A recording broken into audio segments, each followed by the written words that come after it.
Here's a look at the KPA1500, the solid state, no tune, full legal limit amplifier by Elecraft. Now this is not going to be a review. I'm going to leave that up to the ARRL and those who are more technically inclined than I am.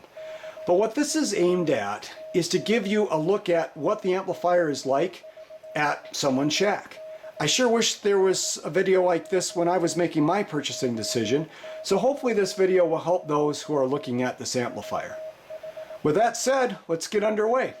The amplifier arrives in this fairly large box, which does weigh 54 pounds. Now, if your back is not as spry as it once was, what you may want to do is what I did, and that's split it up into the 3 smaller boxes that are inside of it.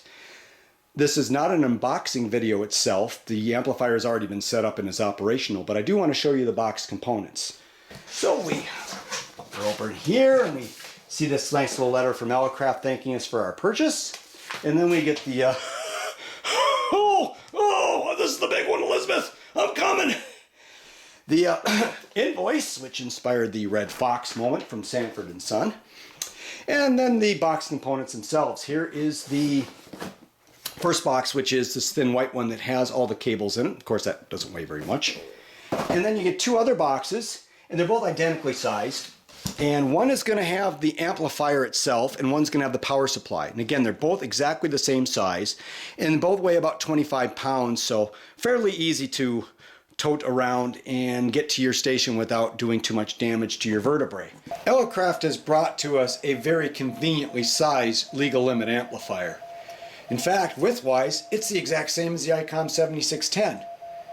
13.5 inches across on the 1500, the ICOM 7610. A little harder to reach that, but it's also 13.5 inches wide. As far as the height, a little over 5 inches. Where the ICOM 7610 is actually a little over 6 inches. So, very conveniently sized. Let's take a quick look at the depth. The total depth of the amplifier, including the cooling fans, is about 13 inches. Here's a look at the power supply, and mine's actually underneath the bench. And the reason I placed it there is the power supply itself has cooling fans that, when the amp is operational, are always running. And they're not super loud, but they're kind of obnoxious, they're kind of annoying. So Elecraft smartly gives you a pretty long separation cable so you can place the 1500 power supply away from your operating position. Well, that's the good news. The bad news is, and this isn't exactly a slam at Elecraft because a lot of manufacturers do this, and quite frankly, maybe I'm just dumb, but I don't understand why. The power switch isn't on the front, it's on the back. Why wouldn't you put the power switch on the front? Then I could just go click and it'd be on. Instead, I have to get my arm back there, and I've got a fairly long reach, but you got to reach back here and flip it on. Now it's a nice big power switch on the back, and once you get your hand back there, it's easy to turn on. But wouldn't it be nicer to have it right here in front? May not look as nice, but gosh, it sure would be a lot more functional. And those of you who are running a KPA1500, be advised, you need 220 for this. This is a full legal limit amplifier, so 110 will not work with this. You can't use it. And the other thing about your power supply is, since there are cooling fans and it wants to stay cool, make sure you give it plenty of breathing room, which I have done here. So that is the KPA1500 power supply. And we'll take a listen to it a little bit later on, and I'll give you a listen to the cooling fans when it's operational. The front panel of the amplifier is very clean, very well laid out. I would even use the word elegant, much like the KPA500. Of course, the difference between that amplifier and this one is the much wider range power meter LEDs, which we see here in the upper right, and the KPA1500 has a built-in antenna tuner, and we see those 2 buttons here and the corresponding LEDs here. Elecraft has pretty much brought to us an amplifier that I consider to be very easy on the eyes. The status display is very similar to what's on the KPA500. In this particular case, it gives you the band, how many amps you're drawing, the temperature of the amp, and your power output. And you can also control your menu functions from this. I'm not going to go into those in depth because that's something you can get off Elecraft's site, but it works very similar to what is found on the KPA500. Here are the cooling fans on the power supply. Now, it may not sound like much to you on YouTube, but if I leave the door to the shack open, I can hear these cooling fans down the hall. So although not obnoxiously loud, they are a little annoying. And to be fair, they're probably not making any more noise than any other legal limit amplifier. In fact, my dad's Ameritron AL S1306 makes a very similar sound, and you got to have that air moving through it. But if you're coming from a KPA1500, which is completely silent until you start using the amp itself, it might take a little bit of adjustment. There are air intake vents on the top of the power supply, so this is probably not a good candidate for vertical stacking of equipment. As stated, this is a no-tune amplifier. Hit the power switch, and within moments, you are ready to go.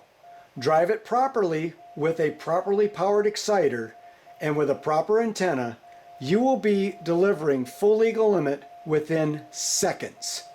There is no tuning, there is no warm-up, no muss, no fuss. Hit the power switch and you're ready to go. Before we take a look at the KPA1500 putting out some juice, let's take a look at the automatic band switching and a little bit of the automatic antenna tuner. Now you can manually select which band you want by pressing any of the band switch buttons on the front panel. However, the KPA1500, just like the KPA500, will automatically switch the bands the moment you key the exciter, and it is instantaneous. I'm currently manually switched to 80 meters, but as you can see, I'm on 10 meters. Watch what happens when I key the exciter. Boom, it's that fast. Click, and I'm ready to go on 10 meters. Now notice something too about the antenna tuner. It went from bypass mode to engaged. On 80 meters, I have a resonant antenna that I don't use an antenna tuner on. The 1500 remembers that. However, on the high bands, 20 on up, I have a beam that's on top of my garage on a mini tower, and it requires an antenna tuner. The KPA 1500 knows that and engages the antenna tuner. And the antenna tuner is fast. Look at 12 meters here.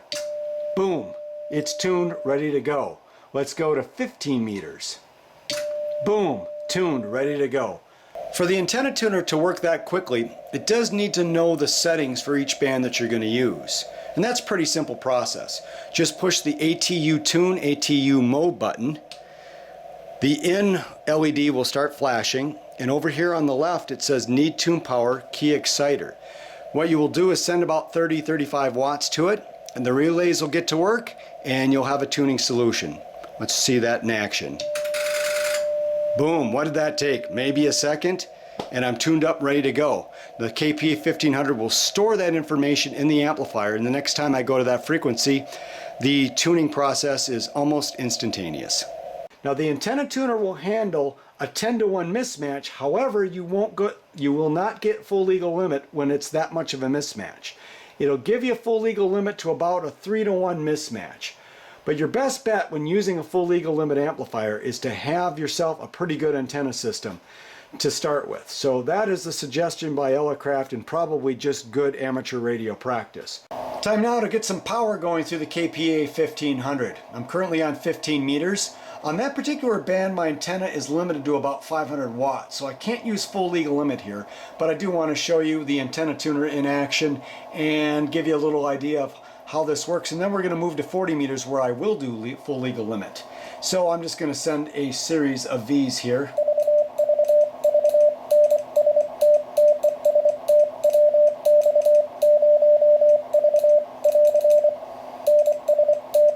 Alright, you saw it very effortlessly, 500 watts there showing up on the display, and the KPA 1500 has full break-in, full QSK-CW, so you can run either semi break-in or full break-in.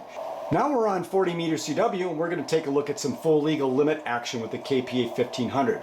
The amplifier thinks we're on 15 meters because that's where it last transmitted, so I'm going to key the exciter with about 35-40 watts. You heard the relay snap, and it clicks on to 40 meters instantaneously. Another thing happened that I want to point out. Notice how the antenna tuner went from engaged to bypass. The reason for that is I've told the amplifier that I don't want to use its built-in antenna tuner on this particular band, so it bypasses it. Second thing is, when I switch bands, I have it on standby mode. And the reason for that is it gives me one more chance to make sure the exciter has the proper power and I'm on the correct antenna. Now you can have it set to whenever you switch bands it goes to operational mode, but again I prefer it to be in standby every time I switch bands. In this particular case, everything's all set, so I'm going to go to operational mode and let's send some bees and kick out some power here. Here we go.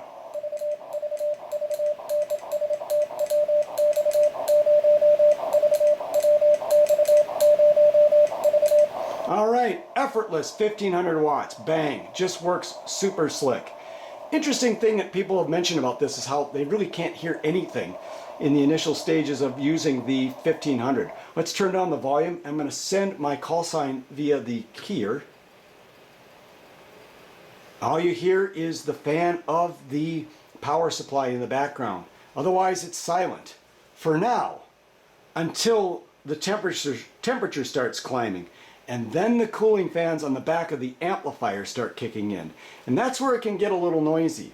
It starts with one fan, moves to two fans, and then finally moves to three different fans. When those three fans are all running simultaneously, it's pretty loud. In fact, it's loud enough to where if you're trying to work some DX on 80 or 160, one of those low bands where it's kind of noisy and maybe you have a weak signal, you're going to require headphones. Now you have to really push it to get that far. In fact, you're going to probably see that if you're running full duty cycle modes like FT8 or RIDI. Generally under CW or sideband, since there's enough brakes in the transmission, you're probably not going to drive your temperatures up. But if you're running the full duty cycle modes, you're going to have some fan noise, just so you're aware of that. But otherwise, the amplifier operation is very, very quiet. Almost scary quiet. Pretty cool. We're taking a look at the bottom of the front panel of the amplifier, and we can see these slits that are located there all along the length of the front panel. Those are air vents that are designed to work with the fans, and they help pass air through the amplifier to keep it cool. Now there's not a lot of air that moves through these, and even when the fans are at their highest level, you're not going to notice too much of air movement from the front of the amplifier, but there is some, so it's probably a good idea to keep this from being obstructed. This probably doesn't lend itself real well to a console installation where these could be blocked. It's a Saturday morning and 20 meters CW is full of signals as there's a contest in progress. So let's make a few contacts with the KPA 1500. Now keep in mind, my antenna is limited to 500 watts on the high band, so I won't be using full legal limit. But let's take a look at some cues regardless.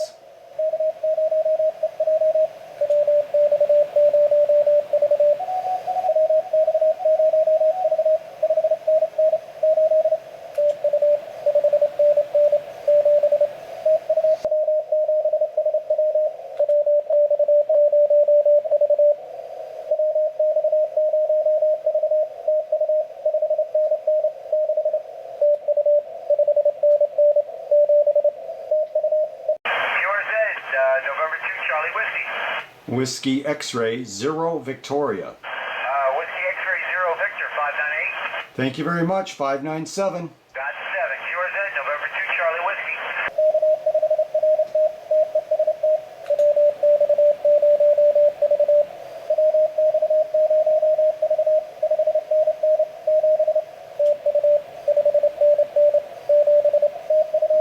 There are a lot of positives to the Elecraft KPA 1500, many of those highlighted in this video. There are some issues as well, to be fair. I pointed out the location of the power switch and the fan noise of the power supply, and I also mentioned the loud fan noise you get when you really drive the amplifier. There's another issue we need to discuss, and I covered it in the Red Fox moment when I was showing you the boxes that contain the KPA 1500. And that's the invoice. This is not a cheap piece of equipment. It's pretty spendy, so you better make sure your financial house is in order before you look at one of these. So there you have it, a look at the Elecraft KPA 1500. However, before you go, there's one more point about amplifiers I'd like to make. As far as DXing is concerned, I wouldn't be considered a big heavy hitter, but I haven't done too badly either. Here's my DXCC challenge from September of 2011. And here is my 8-band DXCC in February of 2012. However, check this out. Here's the invoice from Elecraft for my first amplifier purchase, which was the KPA 500. It was on March 21st of 2016. That's 4 years after my 8-band DXCC was issued. You see that 2000 medallion on my DXCC challenge plaque? Well, I also got that before I got an amplifier. Yep, barefoot, 100 watts. And that includes working more than 160 DXCC on 80 meters. Amplifiers are great. I hope you just enjoyed the video I produced on the KPA1500. Hey, I'm glad I have it, and I hope if you get one, you enjoy it too. But you don't necessarily need an amplifier to be successful at DXing. You'd be surprised how much DX a skilled operator can get with 100 watts. With that said, thanks for watching in 73 from Whiskey X-Ray 0 Victoria.